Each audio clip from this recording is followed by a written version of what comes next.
Article 370 था, तो article 370 में इनको बाइट पावर्स थी और ये लोग अपना एक संविधान अलग रखते थे। लेह लद्दाख की शुरू से ही ये कंप्लेंट थी कि जो घाटी के लोग हैं वो उनको डोमिनेट करते हैं, वहाँ पर फंड्स नहीं जाते हैं, डेवलपमेंट्स नहीं होते हैं।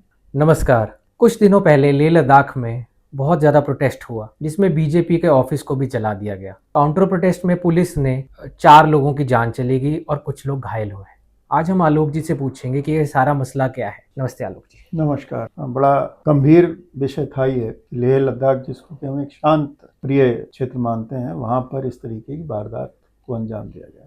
देखिए, पूरे लेह लद्दाख की पॉपुलेशन बहुत कम है, only some lakhs of the people are living there, और वहाँ पर एक लोकसभा का सदस्य आता है। जब से जम्मू कश्मीर और लद्दाख का गठन हुआ था, श्रीनगर, जम्मू और लद्दाख, इस तरीके से ये 3 क्षेत्र हैं। ये जो लद्दाख है वो बौद्ध डोमिनेटेड है, जो घाटी है श्रीनगर, वहाँ पर मोमडन्स ज़्यादा है और जम्मू में हिंदू ज़्यादा है। तो ये बैलेंसिंग एक्ट किया गया था और इस तरीके से JNK का एक स्टेट बनाया गया। आर्टिकल 370 था, तो आर्टिकल 370 में इनको बाइट पावर्स थी और ये लोग अपना एक संविधान अलग रखते थे। लेह लद्दाख की शुरू से ही ये कंप्लेंट थी कि जो घाटी के लोग हैं वो उनको डोमिनेट करते हैं, वहाँ पर फंड्स नहीं जाते हैं, डेवलपमेंट्स नहीं होते हैं। शुरू से ही ये एजिटेशन चलता रहता था।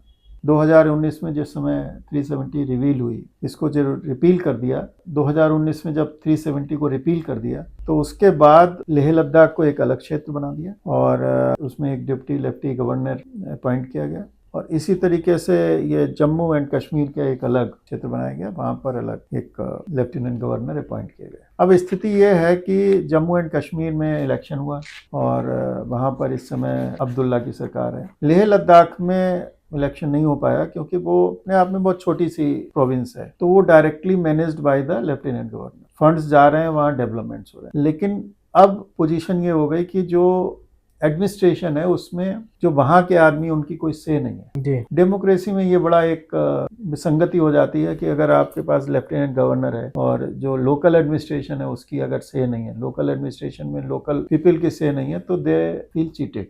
राइट। जो सोनम वांगचुक हैं, ये काफ़ी समय से आंदोलन कर रहे थे कि हमें एक स्टेटहुड का दर्जा मिल जाए। अब स्टेटहुड के दर्जे के साथ अगर हम देखें तो एक मुश्किल ये आती है कि जो ये तिब्बत का क्षेत्र था, काफ़ी बड़ा क्षेत्र चाइना ने पहले ही एक तरीके से हड़प लिया है। बिल्कुल। तो बड़ा ये पॉलिटिकली सेंसिटिव जगह है और ऐसे में बहुत ज़्यादा अगर हम कंट्रोल नहीं रखेंगे तो हमारे लिए मुश्किल हो सकती है। बहुत शांतिप्रिय क्षेत्र है, तो मुझे ये लगता है कि जो सोनम वांगचुक की रिक्वेस्ट है कि हमें आप 6 शेड्यूल में शामिल करके एक हमारा जो एडमिनिस्ट्रेटिव कंट्रोल के लिए जो समिति बनती है वो एक बनाना का मौका दिया जाए, तो वो मेरे ख्याल से उचित है, उसको मान लेना चाहिए सरकार को। हालांकि कुछ गंभीर चीज़ें जो NSA ने लगाए हैं, कुछ गंभीर आरोप लगे हैं सोनम वांगचुक पर। एक तो इनके लिए जो फंड्स आते हैं जी, तो वो एक चिंता का विषय है। दूसरा, अभी कुछ इनके मीटिंग्स वगैरह हुई हैं, बांग्लादेश में हुई या पाकिस्तान में हुई, तो वो भी एक चिंता का विषय है। देखिए, इस समय स्थितियां पूरे सभी जितने बॉर्डर एरियाज हैं उसमें काफ़ी वोलेटाइल है। पंजाब को आप देखिए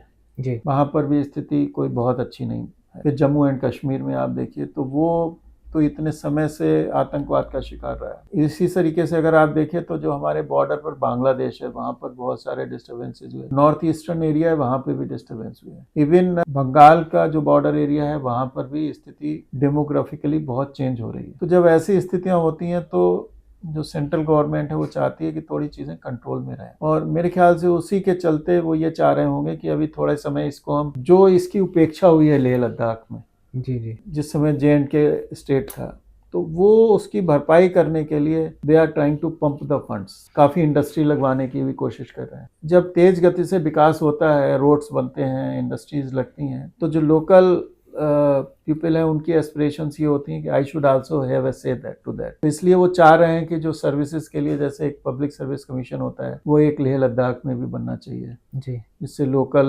लोगों को सर्विसेज ज़्यादा मिल पाए। ये सब विकास होंगे, क्योंकि मुझे ये लगता है कि जो प्रेजेंट गवर्नमेंट है वो जितने भी बॉर्डर एरियाज हैं सबका विकास कर रही है, लेकिन वही है, विकास करने का मन है, लेकिन जैसे जॉर्ज बर्नार्ड शॉ ने कहा है कि it is not good that you are good, other should know that you are good. तो आपका जो मंतव्य है वो जाहिर भी होना चाहिए, आपको 6 शेड्यूल में उसको शामिल कर लेना चाहिए। शेड्यूल की अगर बात करें आलोक जी, तो अभी तक सिर्फ नॉर्थ ईस्ट में ही लागू हुआ है और किसी जगह पर इंडिया में लागू नहीं हुआ है। वो भी जो क्षेत्र जो बिल्कुल ही मतलब थे कि काफ़ी ज़्यादा वॉलेटाइल हैं, तो लद्दाख में अभी टचवुड इतनी बुरी सिचुएशन तो नहीं आई है। नहीं, we should not wait for that. देखिए, जो 6 शेड्यूल है उसका मतलब ये हो जाता है कि वहाँ की जो एक लोकल कल्चर है, वहाँ की जो लैंड है, बाहर के लोग उसको खरीद नहीं सकते हैं, कुछ इस तरीके के रेस्ट्रिक्शंस लग जाते हैं, और उन रेस्ट्रिक्शंस से ये होता है कि वहाँ का जो एक कल्चर वो प्रिजर्व हो जाता है। तो मुझे लगता है कि वो एक कर लेना चाहिए। और सोनम वांगचुक की बात करें तो बहुत ज़्यादा पॉपुलर है इंटरनेट पे, यूथ उनके साथ है। तो अब जो भी उन पे आरोप लगे हैं, गंभीर आरोप हैं, लेकिन उन पर एनएसए लगाना और उन्हें मतलब 3-4 दिन से मतलब एकदम डिटेंशन, कहीं नहीं पता कि वो कहाँ पर है, तो ये क्या सरकार की तरफ से मतलब थोड़ा नहीं, हार्ड देखिए, स्टैंड नहीं पता हो है कि जोधपुर में है वो, और एनएसए ने उसको इन्वेस्टिगेट किया और कुछ ऐसे तथ्य पाए गए हैं जो कि चिंताजनक हैं। देखिए, देश को तो चलाना पड़ेगा। अब हो क्या गया कि बिकॉज डिजिटल मीडिया है, लोगों की रीच है लोगों तक, तो ऐसे में चीज़ें बहुत तेज़ी से फैलती हैं।